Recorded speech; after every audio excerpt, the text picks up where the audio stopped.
Okay, to start off this look, I'm going to use my e.l.f. Tinted Moisturizer in Nude, and I'm going to put that all over my face, and then taking a buffing brush, I'm going to buff it into all parts of my face and make sure that I get all clean lines, go over my eyes, my under eyes to get rid of any redness that I had, and so that I start off with a nice even coat for anything that I'm going to put on my face afterwards.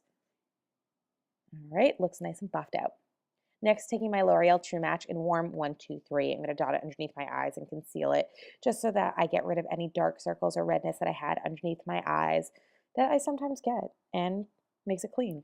Next, using my NYX High Definition Eyeshadow Primer Base, I'm going to put that all over the lids of my eyes, first with the wand and then use my finger to spread it out evenly. So I have a nice even coat for all the eyeshadow goodness that I'm about to put on. And make sure that everything is nice and smoothed out. Next, using my e.l.f. cream eyeshadow in bronze, which isn't really showing up on the camera, which is kind of weird, but it's a nice, pretty dark brown. I'm going to put that on my entire lid, starting from the middle, working out, and then middle, working in. And I'm going to just use my finger for this so I get a nice even coat and so that there's no creases or anything like that. Next, using my NYX Nude on Nude palette, I'm going to go ahead, I'm going to use this really light, pretty bronze color, and I'm going to take a small crease brush. I'm going to put on the inner V of my eye, but not really putting it so much in my tear duct, just because it's going to give it a little bit of brightness, or we're going to go back later and add even more brightness. And blend it in all the way. Then going back in and using this nice bronzy taupe color, I'm going to go in with another crease brush, and I'm going to do the outer V and upper crease of my eye about a third of the way in. So I get a little bit of darkness and a little bit of definition. Then using my NYX Mosaic Powder in Peachy, I'm going to take a contour brush and I'm going to go from my temple down my cheeks. And I'm going to give myself just a little bit of contouring. It doesn't need to be too extreme. That's why I use the peachy versus the dark brown. Then going into my color palette brush, I'm going to use this nice pretty dusty rose and take a nice big blush brush, put that all over the apples of my cheeks so I get a little bit of color. Then going into my contour palette, I'm going to take a small stippling brush and put the white just on top of that, just to get a little bit of brightness. Then using my e.l.f. cream liner in Midnight, I'm going to go and do a very simple light wing. Now, for someone who's never really done gel eyeliner or anything like that, just go slow.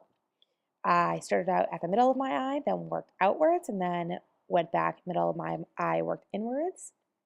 And then I went back and would do the whole entire line just to connect it all from the outside in. Now just be patient. So I gave myself just a little small wing. It doesn't need to be anything super, super dramatic. And yes, this is a dark blue, but it's showing up kind of black on my camera. But we'll change that very soon. Then going into my Kat Von D palette from Sephora, I'm going to use Techno and Thrasher, which are these two very pretty blue colors. I'm going to go over that gel liner just to give it a little bit of extra blue and color and pigmentation so that it starts to really show up. So you really definitely have the bronze and blue of Ravenclaw House represented on your face.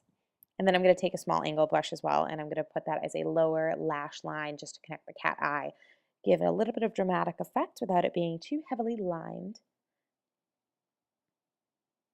And I really liked these two colors. They worked really well with the Midnight eyeliner.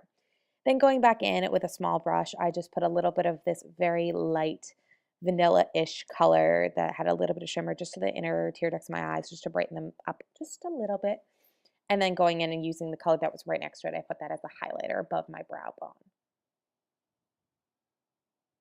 Then I went back in and I saw that I had this really nice matte brown, and I wanted to actually add on to my eyebrows because I felt, why not with that? So I did that, and then I went over it with my clear gel liner from Maybelline, or gel mascara, I guess it'd be. Then using this Victoria's Secret Pro Smooth FX lip scrub and lip balm, I just went and did a quick scrub on my lips so they were nice and smooth, and it's really, really yummy. And then using Wet n Wild's Think Pink, I went over it with a small little bit of amount of lipstick and then went over it again with a clear gloss.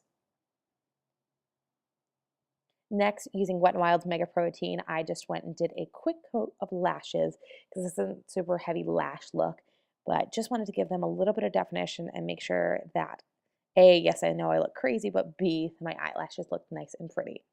Thank you guys for watching my Ravenclaw look as part of my Hogwarts Hotties makeup series. In the description box below, there will be a list of all the makeup and colors that I used on this look so you can recreate it at home. Don't forget to subscribe so you can see all 4 Hogwarts Hotties makeup looks, and there will be also links to all of my social media below. Bye guys!